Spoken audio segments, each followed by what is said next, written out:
Graças a Deus e graças a Jesus. Seja muito bem-vindo ao canal do grupo Servir e Amar Estudos Espíritas. O Evangelho e os ensinamentos de Jesus no nosso dia a dia. Inscreva-se em nosso canal. Divulgue para os seus amigos, seus familiares. Divulgue em suas redes sociais.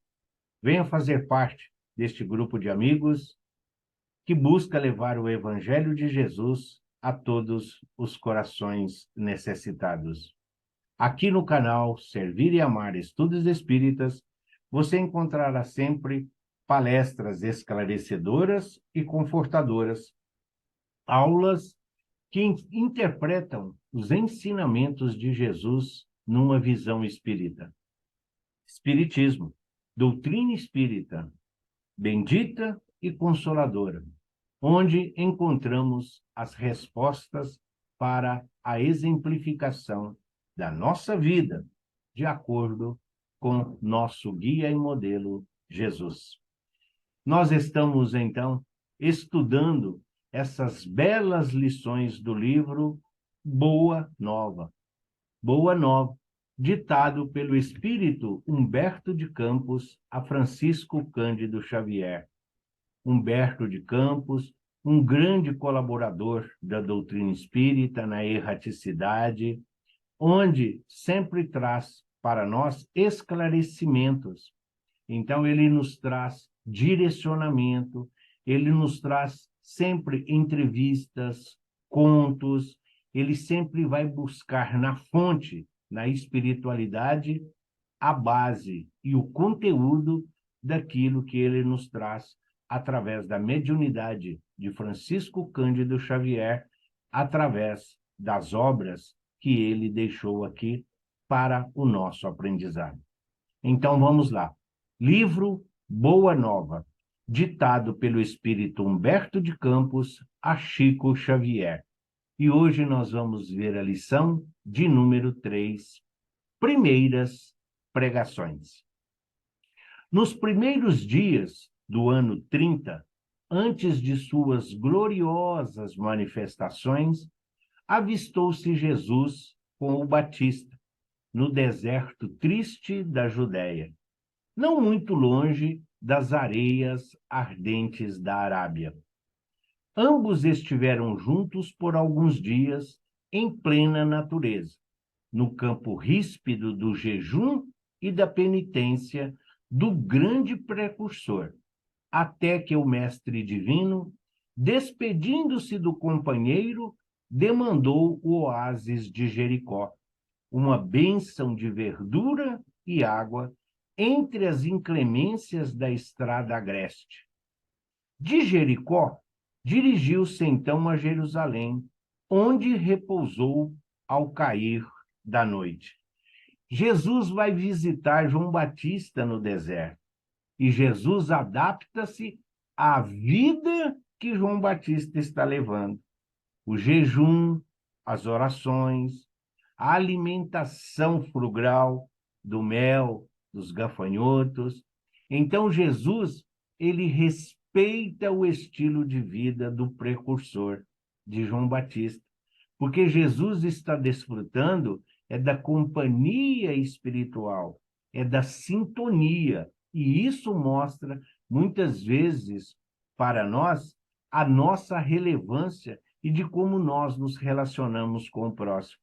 Nós, muitas vezes, queremos instituir as nossas convenções e os nossos condicionamentos. E aqui, Humberto de Campos já nos mostra Jesus se fazendo igual ao Batista.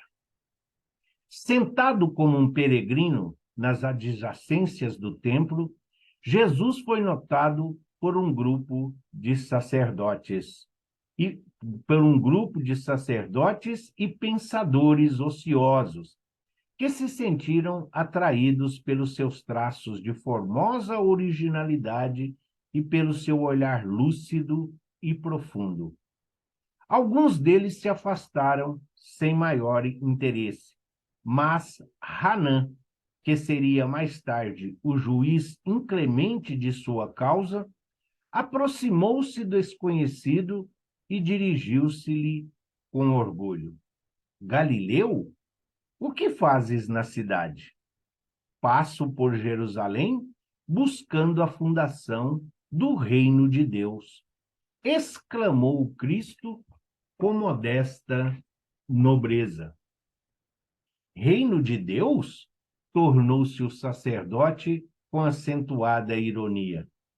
E que pensas tu a vir a ser isso? Esse reino é obra divina no coração dos homens, esclareceu Jesus com grande serenidade. Obra divina em tuas mãos? Revidou Hanã com uma gargalhada de desprezo. E continuando suas observações irônicas, perguntou: com que contas para levar avante essa difícil empresa? Quais os seus seguidores e companheiros? Acaso terás conquistado o apoio de algum príncipe desconhecido e ilustre para auxiliar-te na execução de teus planos? Meus companheiros hão de chegar de todos os lugares, respondeu-lhe o mestre com humildade. Sim, observou Hanã, os ignorantes e os tolos estão em toda parte da terra. Certamente que esse representará o seu material da sua edificação. Entretanto, propõe-te realizar uma obra divina e já viste alguma estátua perfeita modelada em fragmentos de lama? Sacerdote, respondeu-lhe Jesus com energia serena. Nenhum mármore existe mais puro e mais formoso do que o sentimento, e nenhum cinzel é superior à boa vontade. Impressionado com a resposta firme e inteligente, o famoso juiz ainda interrogou. Conheces Roma ou Atenas? Conheço o amor e a verdade, disse Jesus convictamente. Tem ciência dos códigos da corte provincial e das leis do templo? Inquiriu Hanã, inquieto. Sei qual é a vontade de meu pai que estás nos céus, respondeu o mestre brandamente. O sacerdote o contemplou irritado e, dirigindo-lhe um sorriso de profundo desprezo, demandou a torre Antônia em atitude de orgulhosa superioridade. No dia seguinte, pela manhã, o mesmo formoso peregrino foi ainda visto a contemplar as maravilhas do santuário, antes, alguns minutos, de internar-se pelas estradas banhadas de sol a caminho de sua Galiléia distante. Neste trecho, nós vemos um diálogo entre a humildade e a arrogância. Nós estamos presenciando um diálogo entre a prepotência e a presunção, a mansuetude e a doçura. Jesus mostra a Hanã, o sacerdote, que o verdadeiro reino, que o verdadeiro templo é a edificação moral fundamentada na lei de Deus. É o exemplo que ele veio dar. Enquanto o sacerdote Hanã está voltado para as leis do templo, para as regras e o regimento aqui material, passageiro e temporário, Jesus diz que está edificando o templo do amor.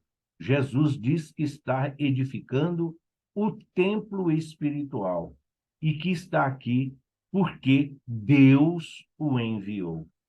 Hanã, cego pelo poder, Hanã aqui representando o mundo material, o poder temporário da época, as mordomias e os privilégios, ele diz a Jesus, de onde vêm os seus trabalhadores? De onde vêm? Por acaso você fez algum conchavo? Por acaso você fez alguma aliança? Por acaso você regimentou um exército de quê? E então Jesus diz a ele que os seus trabalhadores, Os seus seguidores viriam de todas as partes, viriam de todos os lugares, pois a mensagem do Evangelho é para todos. O Evangelho de Jesus é o sustentáculo da nossa existência. E Hanan, mostrando todo o egoísmo, todo o orgulho do poder temporário, do cargo a que ocupa, ele fala se Jesus já viu algum totem, alguma imagem que foi construída sobre lama, fazendo uma alusão à situação de inferioridade daquele peregrino, daquela criatura simplesmente, vestida humildemente, material, mas que tinha em si a manifestação do amor, que tinha em si Deus, o Pai, o Criador, que o enviou e que o glorificou. Então, Jesus não entra em discussão, Jesus não entra em debate. A ironia com que Hanan o trata, Jesus devolve sempre em forma de paciência, de tolerância. Jesus compreende aquele momento terreno que aquela autoridade está vivenciando, ao mesmo tempo em que seu coração se entristece por ele compreender que nem todos estavam ainda dispostos a acolher os seus ensinamentos.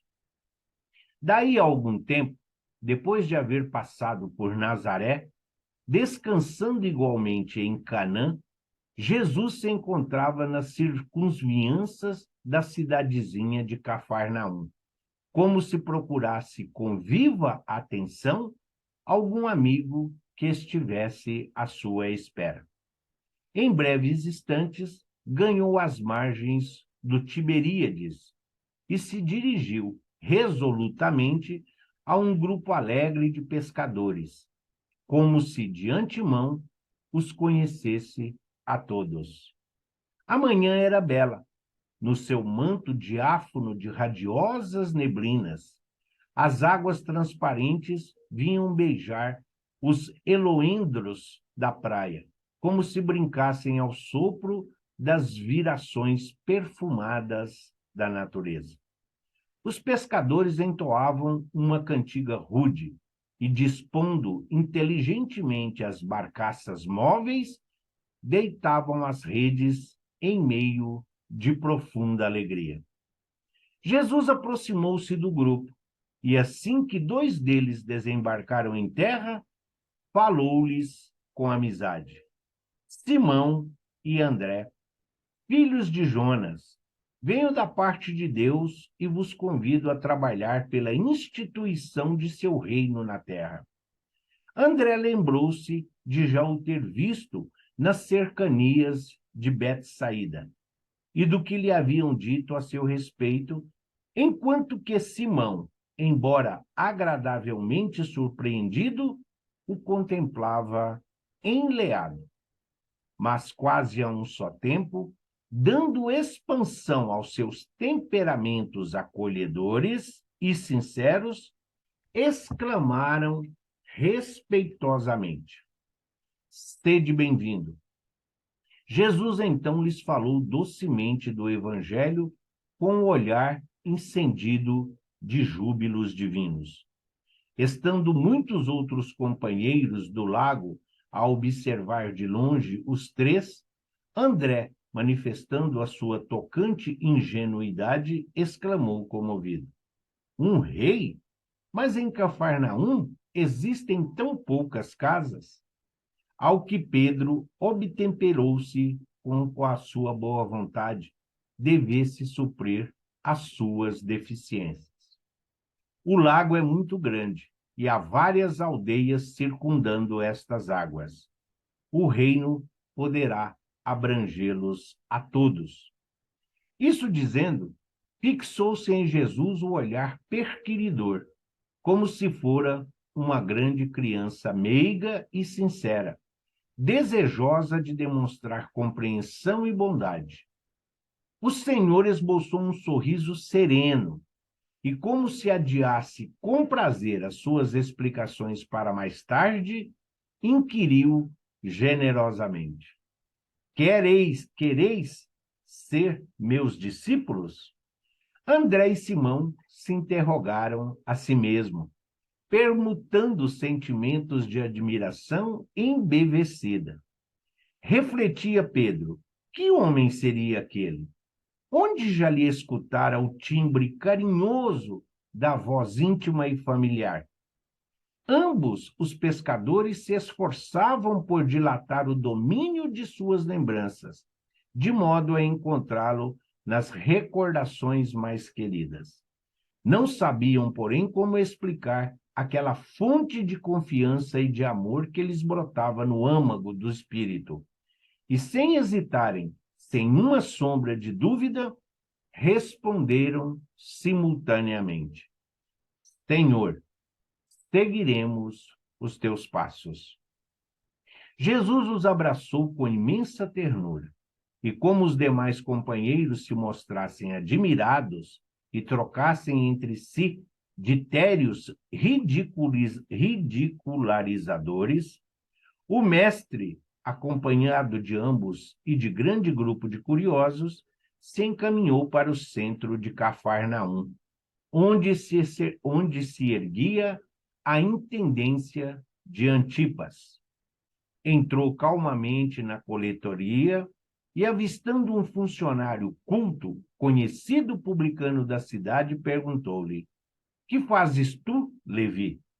O interpelado fixou-se com surpresa, mas, seduzido pelo suave magnetismo de seu olhar, respondeu sem demora: recolho os impostos do povo devido a Herodes. Queres vir comigo para recolher os bens do céu? Perguntou-lhe Jesus com firmeza e doçura. Levi, que seria mais tarde o apóstolo Mateus, sem que pudesse definir as santas emoções que lhe dominaram a alma, atendeu comovido: Senhor, estou pronto. Então vamos, disse Jesus, abraçando-o. Em seguida, o numeroso grupo se dirigiu para a casa de Simão Pedro, que oferecera ao Messias acolhida e sincera em sua residência humilde, onde o Cristo fez a primeira exposição de sua consoladora doutrina, esclarecendo que a adesão desejada era a do coração sincero e puro, para sempre as claridades do seu reino. Iniciou-se naquele instante a eterna união dos inseparáveis companheiros. Jesus conhecia os apóstolos. Jesus só estava aguardando o momento de reunir-se aos companheiros por ele convidados para a implantação do reino de Deus aqui nesta terra bendita, da qual ele é o diretor angélico. Quando Jesus se dirige a Pedro e André, os dois irmãos, quando Humberto de Campos diz que eles ficavam procurando lembrar de onde conheciam aquela voz, aquele timbre amoroso, aquela simpatia, aquela energia, aquele magnetismo que cativava, eles estavam procurando no seu espírito, eles estavam procurando onde receberam o convite para serem os pescadores de homens, os pescadores de alma. Todos aqueles que vieram aqui para que se cumprisse os desígnios divinos, reunidos pela misericórdia divina no amor do Cristo, tinham em mente e traziam gravados no espírito, na memória espiritual, o convite feito pelo Mestre querido nos mundos onde eles se encontravam. Ali no mar, nós sabemos da brisa do mar, do magnetismo do mar. Pessoas simples. Se Jesus deu a lição da simplicidade na manjedoura, da humildade do berço em que nascera, aqueles, os seus seguidores, os seus apóstolos, aqueles que seriam os encarregados de levar a sua mensagem, de dar continuidade aos seus ensinamentos, não poderiam ser pessoas arrogantes e prepotentes como o sacerdote Hanã, lá do templo. E seguindo, quando então Pedro e Tiago, deixando-se conduzir pelo amor, pelo equilíbrio, pela harmonia daquela voz melodiosa que trazia paz no coração, que trazia a serenidade necessária para a reflexão, atenderam ao convite de Jesus. Os trabalhadores da primeira hora, os trabalhadores da segunda hora, os trabalhadores da última hora enquanto Jesus estavam com eles. Trabalhadores das primeiras horas nos seus afazeres, trabalhadores da última hora, recebendo de Jesus o convite meigo para serem condutores de alma, para serem a eles os divulgadores do reino de Deus aqui entre os homens. E lá, então, segue Jesus com os dois irmãos, entrando no palácio do Herodes, de Antipas, o rei, o imperador, a autoridade máxima. E ali encontra o funcionário público. Ali Jesus encontra, então, Levi, ele que sofria o preconceito e a discriminação, pois recebia dos seus irmãos de raça, os hebreus, os judeus, coletava os impostos e era esse repassado a Antipas, então, o representante do Império Romano. E Jesus, então, dirige-se àquela criatura, sim, que tinha e apresentava ali conhecimento, desenvoltura na sua função. E Jesus também o convida. Aí Jesus fala para ele: queres vir comigo para recolher os bens do céu? Se ele recolhia os bens da terra, se ele recolhia os impostos com responsabilidade, com comprometimento, então Jesus o está convidando para que essa mesma confiança, essa mesma força, coragem, essa mesma resignação, fosse ele agora recolher os bens do céu. E ele aceita o convite. Quem de nós? Será que nós estaríamos prontos? Será que se um desconhecido, será que simplesmente alguém que já desfrutava de um conhecimento, de uma fama entre aqueles outros, nos convidasse para deixar o nosso cargo, deixar a nossa profissão, deixar o nosso emprego, deixar o nosso ganha-pão? Será que se Jesus nos convidasse para que nós fôssemos com ele recolher os bens do céu, será que nós aceitaríamos assim como aceitou então o futuro apóstolo Mateus? Seguindo, na tarde desse mesmo dia, o mestre fez a primeira pregação da Boa Nova, na praça ampla, cercada de verdura e situada naturalmente junto às águas. No céu vibravam harmonias vespertinas, como se a tarde possuísse também uma alma sensível. As árvores vizinhas acenavam os ramos verdes e ao vento do crepúsculo, como as mãos da natureza que convidassem os homens à celebração daquele primeiro ágape.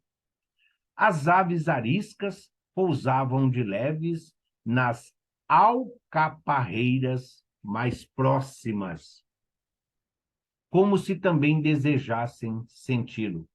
E na praia extensa que se acotovelava a grande multidão de pescadores rústicos, de mulheres aflitas por continuadas flagelações, de crianças sujas e abandonadas, misturados publicanos pecadores com homens analfabetos e simples que haviam acorridos por ouvi-lo.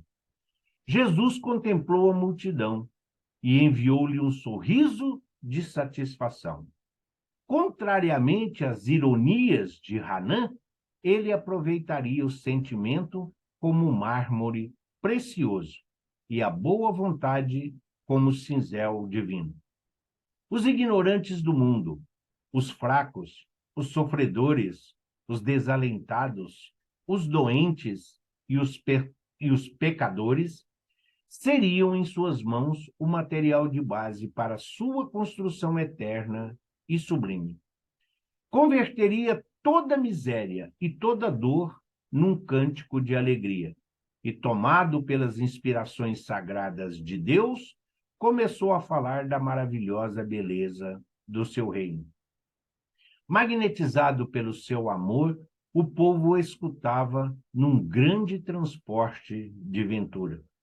No céu havia uma vibração de claridade desconhecida. Ao longe, no firmamento de Cafarnaum, o horizonte se tornara um deslumbramento de luz, e bem no alto, na cúpula dourada e silenciosa, as nuvens delicadas e alvas tomavam a forma suave das flores e dos arcanjos do paraíso. Jesus, então, aqui mostra, na continuidade da lição, que, enquanto Hanã, o poderoso sacerdote, aquele que seria o encarregado de apresentar o Deus de justiça e de misericórdia, aquele que deveria trazer o reino de Deus aos corações desalentados e aflitos, aquele que foi irônico para o mais perfeito dos espíritos que aqui estava, porque a ignorância não justifica o orgulho. A ignorância e a falta de conhecimento não é motivo para a agressividade, o preconceito e a discriminação. Ele se referiu à lama falando daquilo que Jesus aparentava, na sua vestimenta e na sua simplicidade.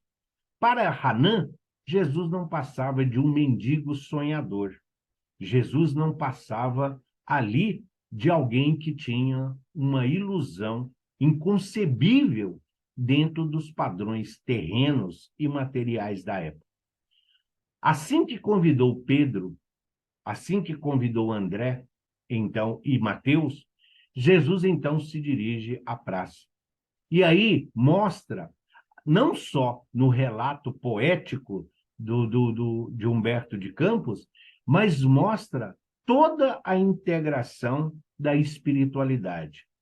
Porque fala da brisa, do vento, da brisa que sopra, fala do canto dos pássaros ali, compartilhando aquele momento sublime, sempre fazendo a referência às águas, a importância das águas no contexto deste planeta bendito e de nós, enquanto espíritos a caminho da luz.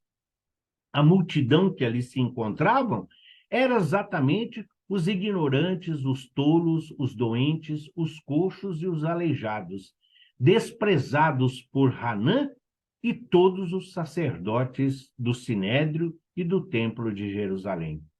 Essas pessoas, esses seres indesejáveis, esses seres que sofriam o preconceito e a discriminação, não eram dignos de entrar na casa de Deus. O mármore suntuoso, a opulência aí das construções terrenas, mas frágeis perante a espiritualidade eterna e imortal. Jesus então reúne a multidão, as mulheres que não tinham voz, as mulheres que não tinham o devido valor, as mulheres que não tinham reconhecimento de serem também iguais aos homens, as mulheres que tinham ali simplesmente o papel de educar e de manter a união do lar. Jesus reúne as crianças, os chamados inocentes, os pequeninos. Nós sabemos que são espíritos que estão chegando, espíritos vivendo uma experiência terrena, espíritos ali, crianças em fase de aprendizado, de educação, buscando valores, buscando ética e moral para que pudessem continuar a sua jornada. Todos aqueles que sofriam ali as dificuldades do mundo, os sofrimentos morais e os sofrimentos físicos, a dor moral e a dor física, a fome, a violência, a escravidão, a sonegação da informação.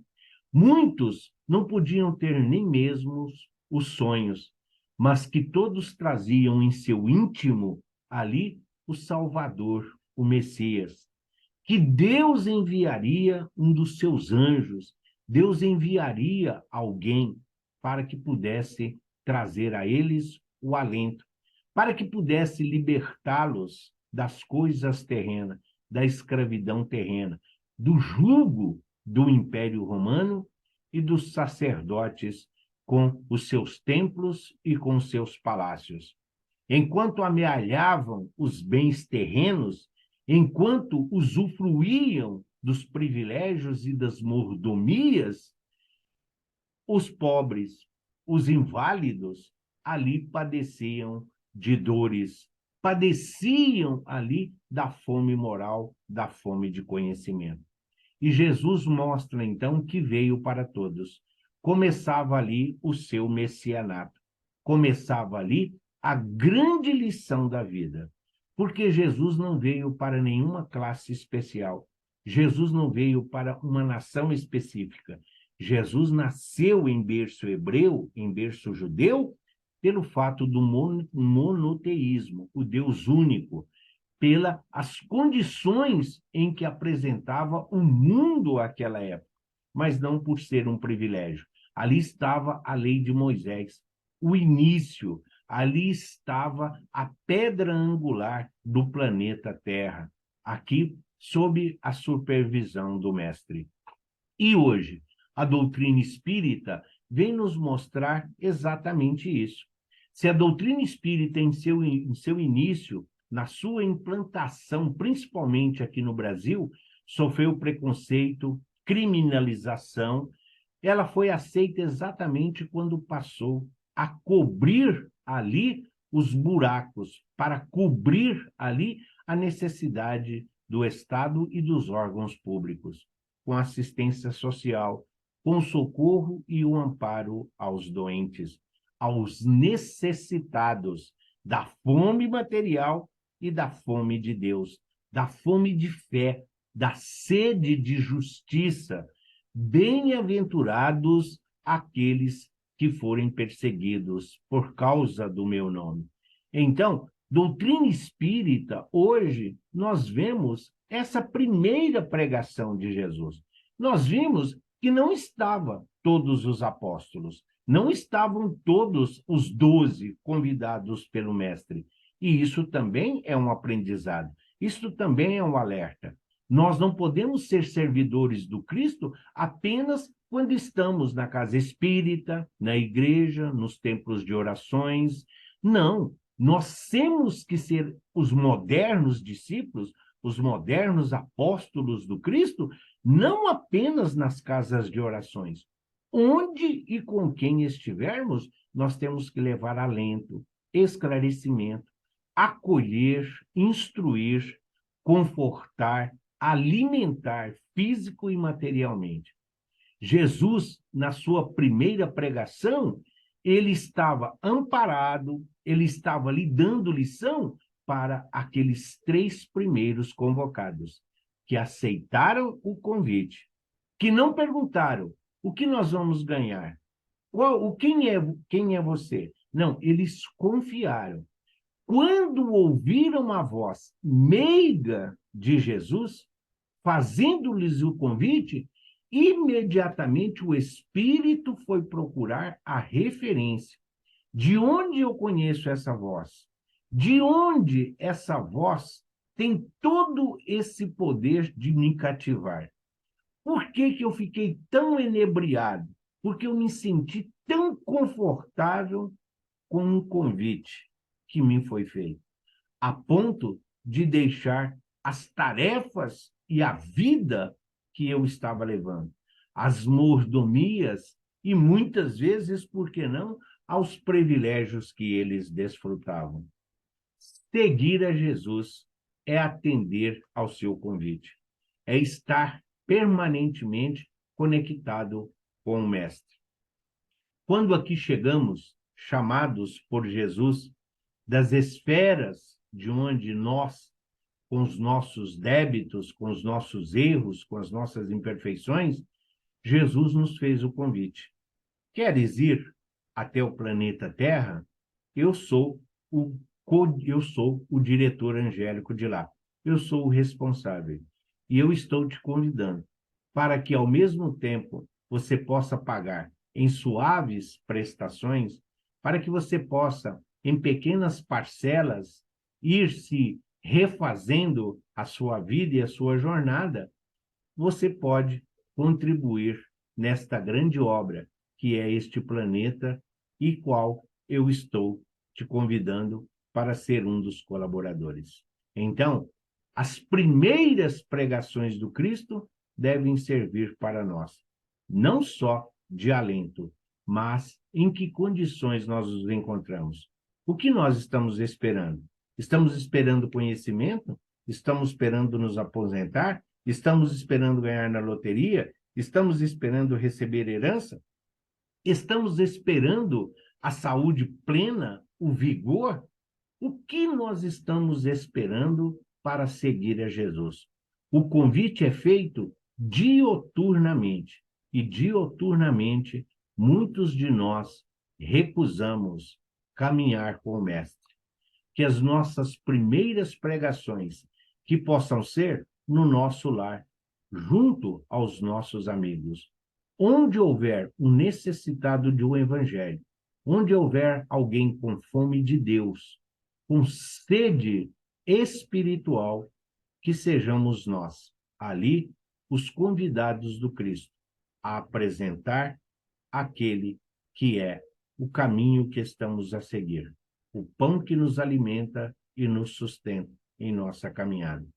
Que nós possamos, em nossas pregações, termos a certeza de que o Mestre querido caminha ao nosso lado, hoje, amanhã e sempre, que assim seja. Graças a Deus e graças a Jesus.